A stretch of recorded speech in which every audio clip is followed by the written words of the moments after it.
Mas você sabe, quando surge o Alviverde, eu surjo aqui, já sempre te pedindo seu like para se inscrever no canal e ativar o sino das notificações também, né? Você viu que o jogo acabou 1-1, com muita polêmica, com muita treta. Condicionado. O Dudu, por exemplo, não sai porque estava mal. Saiu porque precisou segurar para a Copa do Brasil. Eu te diria que todo mundo está fazendo mexidas condicionadas. Eu diria para você que até planejadas antes do jogo. Sim, e é necessário. O calendário é assim, não, né? porque você tem os dados, você tem os exames, ó. Treino. Esse aqui vai quebrar. Sim. Então tem que tirar. Às vezes o jogo pede outra coisa, você sai um pouco do esquema. Mas o Abel tem um padrãozinho mesmo, né? O Richard Rios entrando, ele troca sempre o Rocha pelo Mike, o Mike pelo Rocha. Ele troca sempre os jogadores de beirada, porque ele fala que trabalham muito no sistema dele. Não, e é um elenco equilibrado que permite ao treinador, ainda mais com a chegada do Arthur, fazer essa rotatividade sem um grande prejuízo. Antes, o Palmeiras até sofria mais quando precisava mexer no time. Hoje, o Arthur, principalmente lá na frente... Claro que entra o Breno Lopes, Flaco melhorando, o próprio Endrick cai um pouco o nível, mas ainda assim a possibilidade de ter um jogador com a intensidade do Arthur, com a recomposição e com a qualidade técnica é fundamental. O Arthur até às vezes, o torcedor que pega ali um recorte do jogo vai falar, pô, como erra o Arthur? Mas é natural, porque é um jogador, um atacante de armação. É o tipo, e é muito útil. É um erra, mas não tem problema nenhum. Pode continuar errando. Porque, assim, porque é o como tipo, o Hulk no Atlético. Isso, é o tipo de cara que... O Palmeiras contratou diversos jogadores naquela. Vamos tentar uma aposta aqui, uma outra ali. Esse jogador é bom, né? Os números têm mostrado isso. É um perfil de contratação, né? Só que o Arthur é completamente diferente disso. O Arthur contratei um titular. E ele é um titular. É um cara que está entregando dia após dia. E se a gente falou aqui do 11 do Atlético, do Cudê, que já está certo, o Palmeiras tem até os reservas já certos. É isso. A gente já sabe. É um processo Sabe o que você me faz pensar num ponto? Porque hoje, eu não sei se até pela maneira como os times estavam impostados e pelo gramado, o Veiga fez uma partida abaixo do que ele pode render. E aí, com as saídas que a gente viu recentemente, talvez ele seja um jogador que seja mais difícil de você substituir nesse time com as mesmas características, assim. Tanto que hoje, quando ele sai, existe uma modificação que não é exatamente para a mesma função, né? Então, talvez ele seja um jogador à parte nesse elenco. O Arthur pode jogar por dentro. Ele pode fazer isso. A reta final dele de Red Bull Bragantino foi tranquilo ali por dentro. Um dos primeiros jogos dele no Palmeiras, também ele jogou por dentro. Ele jogou uns 2 jogos pelo Palmeiras. Contra o Bolívar, mas eu concordo no sentido de, assim, ninguém vai entregar como o Veiga entrega. Por quê? Porque o Veiga já está entregando também o que o Scarpa entregou na temporada passada. E que a gente, pelo menos eu, né? Nós, né, que de manhã falamos todo dia sobre isso, a gente achava que seria muito difícil alguém substituir, até nas jogadas de bola parada, o que o Scarpa entregava, o número de gols que ele entregava e a participação. O Veiga está entregando, né? Assim, também na bola parada. Mas se fosse uma coisa do Veiga não jogando numa sequência, como foi no ano passado, que ele teve as 2 lesões, a dificuldade de retomar, seria preocupante. Hoje não. São exceções, e até por desgaste, o gramado não ajudando, a marcação muito ajustada. O campo ficou truncado, né? Não, o Batalha no Atlético fazia um trabalho... A marcação no Veiga, ele não tinha espaço para jogar, não tinha espaço para correr. Quando dominava já tinha 2 chegando. Então, por tudo isso, se a gente coloca tudo na balança, eu vejo que é compreensível uma atuação abaixo, como teve do outro lado uma atuação abaixo do Hulk. O Atlético, a gente já viu o Galo ter uma produtividade ofensiva, um volume maior, mas hoje tem do outro lado uma defesa muito bem postada, tem um time acertado, assim como do lado do Palmeiras, é compreensível pela forma como o Galo encarou. Poxa, para igualar com esse time, eu vou precisar ter uma intensidade maior, vou precisar fechar espaços, vou precisar fazer falta tática. Então, por tudo isso, dificultou muito mais a vida de quem joga centralizado, como é o caso do Veiga. Mas eu vejo que não é preocupante e é um jogador que tem mantido uma regularidade até excepcional pelo fato justamente de não ter um reserva na posição. E o lance do gramado, é até legal a gente discutir um pouco mais, porque às vezes as pessoas pensam assim, é frescura, eu jogo aqui no campo de terra. Enfim, a gente... o gramado ruim, ele realmente, ou bom, ou rápido. Existem vários gramados bons, mas existem gramados mais rápidos, outros mais lentos. Os gramados mudam a característica do jogo. Eles mudam. O jogo de hoje ele ficou muito combativo e muito físico. Sim. Por isso, porque a questão do gramado, primeiro, o jogo perde velocidade.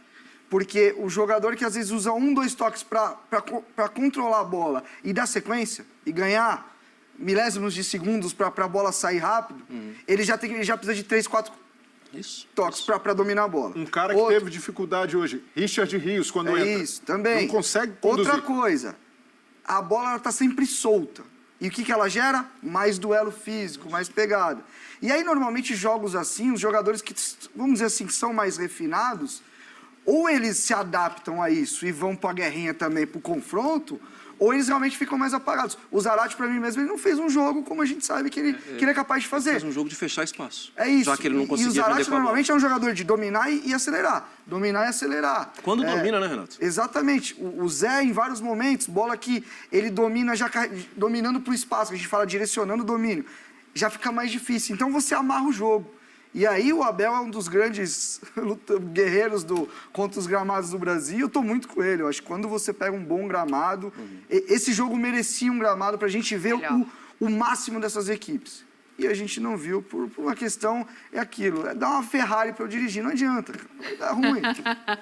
Ô, Eugênio, agora a gente fica com a sensação, eu pelo menos fico com a sensação, de que para enfrentar esse Palmeiras, o Galo precisa subir, o Breiler acabou de falar, né? A intensidade para ser combativo e fazer um jogo do mesmo nível. Você acha que essa intensidade ela pode se manter no Atlético Mineiro em outras partidas? Ou ainda vai ser uma coisa pontual nessa construção? Eu acho que é o melhor momento do trabalho do Cudê, em evolução, né? Dá já para manter essa intensidade constante? Olha, em um jogo você pode ganhar ou perder. Hoje empatou. O Atlético poderia ter vencido o jogo, né? No final teve aquela bola ali do Igor que quase entrou. O Atlético poderia ter perdido o jogo, né? Igualar a médio e longo prazo, aí não é para o Atlético, você está falando de intensidade. Sim. É para o Atlético, é para o Flamengo, é para o Fluminense, é para o São Paulo, é para o Palmeiras, é para o Corinthians, é para todo mundo. É impossível querer crescer em intensidade no momento que as equipes estão atravessando no calendário. Que jogam 2 vezes por semana. A gente acabou de falar que estão sacando os jogadores no meio da partida porque tem outro jogo ali de Copa do Brasil na terça, ou na quarta, ou na quinta, e precisam cuidar. E as 5 substituições, né? Tá ajudando bastante, cara. Que é uma revolução no futebol. Sim. Então, mas ainda assim, com as 5 substituições, não tem como você exigir que as equipes cresçam nesse momento em termos de intensidade ao longo de 90 minutos. Elas vão entregar muito mais no primeiro tempo do que no segundo. E aí, em alguns momentos, vão abrir mão, como abriram hoje em algum momento dos jogos, tanto o Palmeiras quanto o Atlético, porque sabem que não vão aguentar aquilo. O início do jogo foi muito rápido, foi muito veloz, foi muito truncado. Depois o jogo vai caindo naturalmente. Com relação a tentar igualar, o tempo de trabalho faz muita diferença. Porque o Palmeiras tem uma organização que nenhum clube tem no Brasil. E é claro que é o tempo de trabalho somado à competência de quem está fazendo o trabalho. O gol do Palmeiras hoje é um gol de brilhantismo no manejo do espaço do campo. O Palmeiras trabalha a bola por quase 1 minuto, trocando passes, para gerar a condição de colocar a superioridade numérica pela direita com o Marcos Rocha e com o Arthur em cima do Rubens. Sim. Toca para o lado, toca para o outro, toca para o lado, engana, finge que vai para lá, finge que vai para cá. Aí o Johan volta torto. Exato. E aí quando o Marcos Rocha consegue se projetar pela direita sem marcação, o Rubens sai para cobrir e abre espaço para o passe em profundidade na ponta para o Arthur fazer o cruzamento do gol. Para um Dudu, que vem também na diagonal da esquerda para o meio, livre, sem marcação. E o preenchimento da área, como o Palmeiras conseguiu chegar, de fato, de forma contundente. Esse é um gol que não sai por acaso. Sim. E é uma estratégia, uma organização que demanda qualidade e tempo. Qualidade o Cudê até tem. Eu não sei se um dia o Cudê, ficando 10 anos no Atlético, ele vai ter o mesmo tipo de pensamento do Abel hoje no Palmeiras. Cada um entende futebol de uma maneira. Mas o Palmeiras hoje é muito sólido nas ideias de jogo. Ideias defensivas e ofensivas. Ele sabe trabalhar com isso. É claro que qualquer time tem limites. O Mauro Naves brinca, fala que quando o Palmeiras joga mal, empata. É isso. E não foi o caso hoje. hoje. Nem que tenha jogado mal hoje. Porque foi um jogo de competição. Né? Eu não achei que ninguém foi mal mas hoje. Você olha para o jogo e você vê algumas falhas coletivas no Atlético que você não vê no Palmeiras. Porque tem esse legado todo. O Atlético está encontrando os caminhos dele, coisa que o Palmeiras já tem sedimentado. Por outro lado, a gente, essa semana, levantou números do jogo do Atlético do meio de semana, né? 44% das ações do Atlético são pelo lado direito. Os gols variam. Contra o Atlético Paranaense, por exemplo, os 2 gols saíram pelo lado esquerdo. Pela esquerda. E o gol hoje, e boa parte das ações, não sei se 44, não deu tempo de ver ainda, Claro. também pelo lado direito.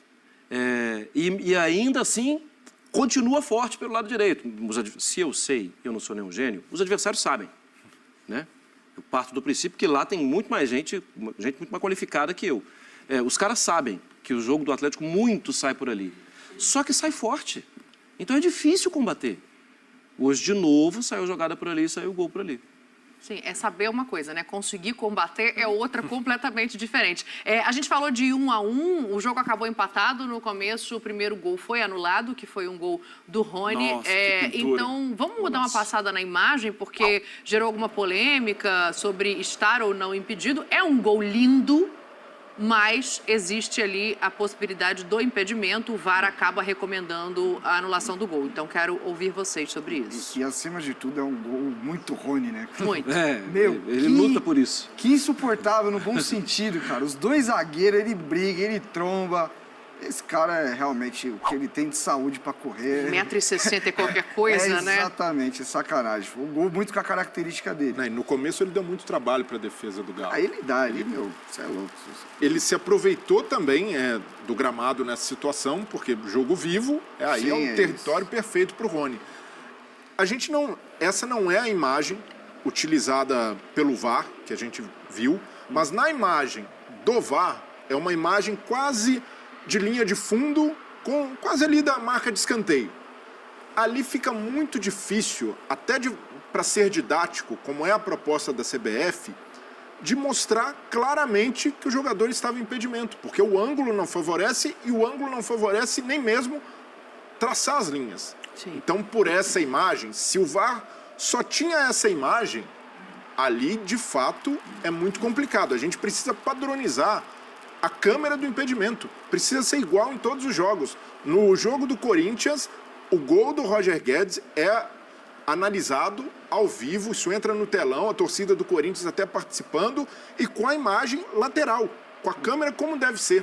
Enquanto isso não acontecer, vai ser complicado, vai gerar essa dúvida para o torcedor, que por mais que a linha esteja ali, as linhas não estão em contato, o torcedor, pelo ângulo, vai falar, opa, isso daqui gera um incômodo, e até essa imagem precisa ser padronizada.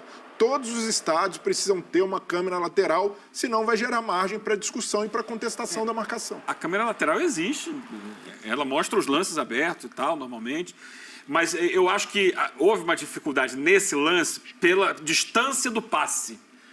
O passe veio muito de longe, então normalmente a câmera vai buscar a origem do passe e aí não consegue enquadrar na hora do passe qual era a posição. Então, eu não sei se foi esse o caso, tá? Mas eu já conversei com pessoas que trabalham com isso, com VAR, que operam VAR, que me falaram, olha, às vezes a câmera, né, a posição que ela... Essa é a imagem da revisão. Essa é a imagem disponível. Essa é a imagem disponível. Porque a imagem da câmera mais central, olha só, na hora que ele chuta, ela não mostra onde estão os jogadores que dão sequência a O jogar. Bom voltou pro estúdio, tá eu e Marra assim, procurando. tentando Cadê a enxergar, bola? assim, Tá todo mundo procurando.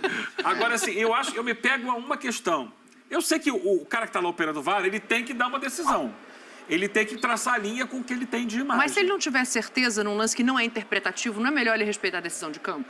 Não, e outra, foi rápido. Que ele fique um tempo lá, então, analisando. Eu só acho que... Eu sou meio contra esse negócio de... claro que a gente quer que seja rápido. Mas Bom, tem que ser existe, bom. Agora, lances tem que ser justo. Isso. E se demorar um Eu pouquinho só para acho ser que- justo, que Olha que só, demore. a gente está vendo essa imagem, é aberta. Sim. Para ele traçar a linha, ele teve que dar o zoom, né? Aproximar. E quando você aproxima, a imagem perde muita qualidade, perde definição. Sim. Então, para você precisar, onde é que eu vou colocar a linha? Aí é no pé do Rony, é no pé do Natan. Mas qual é o limite do pé do Rony para o gramado? Qual é o limite do pé do Natan para o gramado? Então, é muito difícil garantir que estava na posição certa a linha. Agora, ele tem que fazer isso. Ele fez, e de acordo com o que ele fez, estava impedido. Sim. Há que se respeitar. Mas não existe certeza nunca nesse tipo de lance. Né? Não é uma imagem conclusiva, na minha cabeça. É preciso sincronizar todas as câmeras disponíveis pelo VAR. E aí, no ponto em que ele parar, a imagem disponível para avaliação do público... Era essa.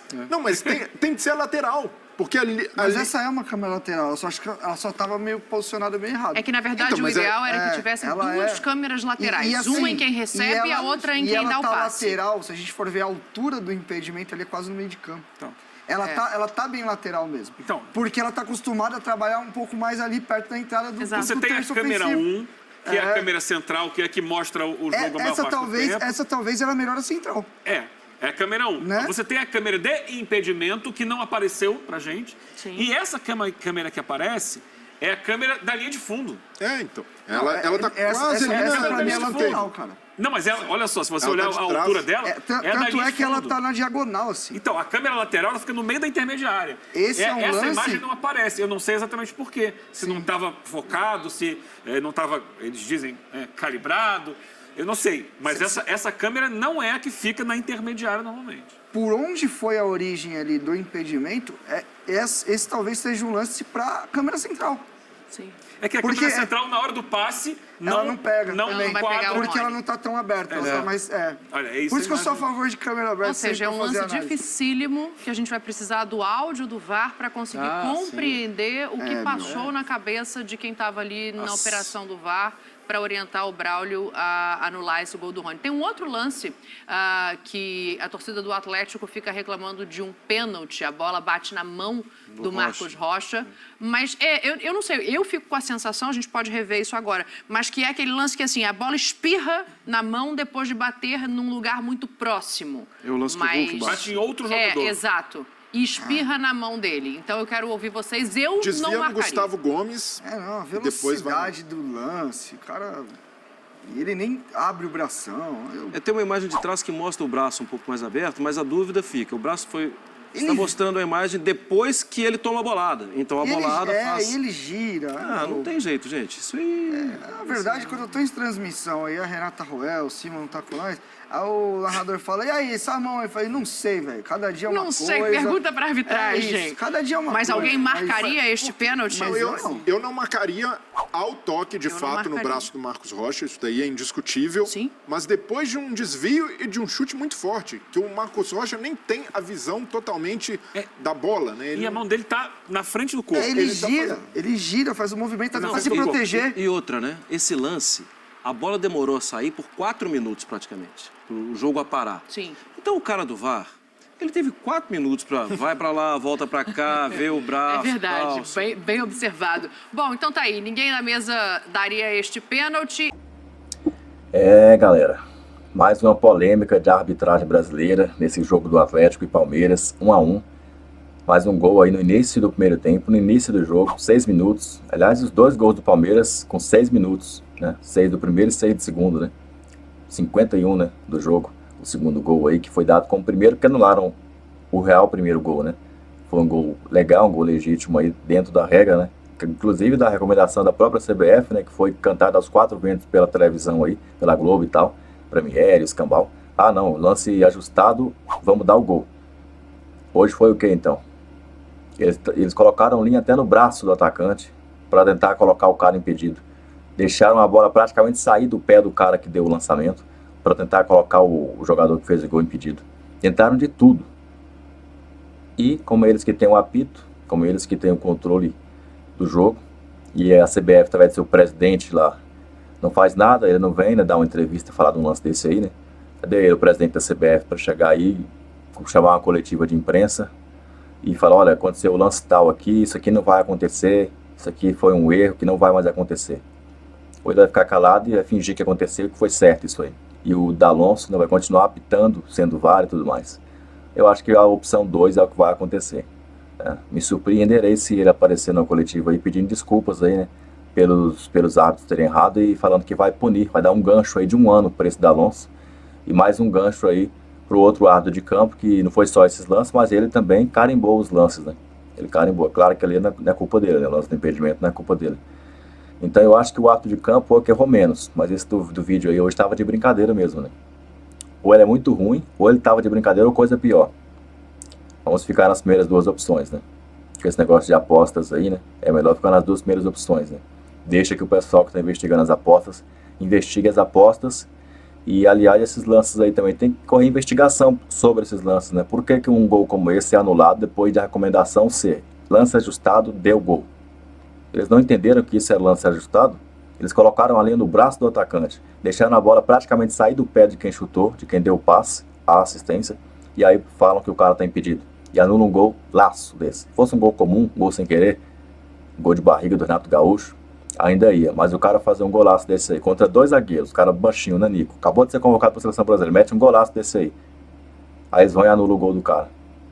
Com as imagens que eles deram para justificar a anulação. A imagem que ninguém que vê concorda com a decisão que eles tiveram. Só ver a imagem em si já não concorda. E com os meus argumentos, olhando que a linha vermelha de impedimento está no braço do atacante. Tá no braço. E não em parte jogável dele. Seria pé, perna, corpo, cabeça. E a bola já está praticamente fora do pé do Gustavo Gomes também. Ou seja, ali o atacante já teria se desvencilhado. Milímetros para frente, entendeu? Ou para trás. E possivelmente nesse lance foi para frente. Por isso que eles tiraram o máximo do pé do lançador para justificar o que eles estavam armando ali. Armando, que eu estou dizendo, é averiguando, né? O que eles estavam supostamente entendendo que era isso, né? A decisão correta a ser feita, vamos dizer assim, né? E aí o pessoal que está investigando as apostas que faça as investigações aí, né? Porque foi estranho, foi. E tá todo mundo falando que esse gol foi legal. Até os jornalistas que puxam, lambem o saco da arbitragem, não gostam de falar que a arbitragem errou, que fez isso, que fez aquilo, talvez por meio de processo, né? Que estão falando no canal de televisão gigante. Talvez tenha medo de falar qualquer coisinha e passar um pouco do ponto. Então eles nunca falam que o cara errou. Não dá processo, o cara errou, todo mundo tem direito de errar, pô. Fala que o cara errou, velho. Não precisa falar que foi armado, que foi assaltado, nem que roubou. Fala, o cara, eu acho que a decisão dele foi errada. Ele tomou uma decisão errada por alguma razão, por isso, isso, isso. Eles não falam. Então é complicado. É complicado. E agora é pensar então na Copa do Brasil contra o Fortaleza, quarta-feira, né? Quarta ou quinta-feira, agora fugiu até aqui. Bom, no meio de semana nós vamos ter esse jogo aí contra o time do Fortaleza. Esse tipo de situação num jogo como esse aí, né, de uma arbitragem dessa aí, deixa a gente até atordoado. Vamos ver o que acontece, né? Rafael Veiga, eu presumo que ele vai jogar titular, presumo que ele entra em campo sim, o Arthur também. Bom, o Arthur não pode jogar, porque ele jogou pelo Red Bull, então o Arthur não joga, porque vai jogar no Brasileirão próximo fim de semana, por isso que ele ficou até o fim, né? Mas é isso aí, né? Você achou que esse gol foi legal ou não foi? Coloca aí nos comentários. Você coloca aí o time que você torce e coloca aí se você achou que foi legal ou que isso aí foi alguma... Não foi gol legal, foi impedimento mesmo. Coloca o que você acha. Até o nosso próximo vídeo. Deixe o seu like. Avante, palestra!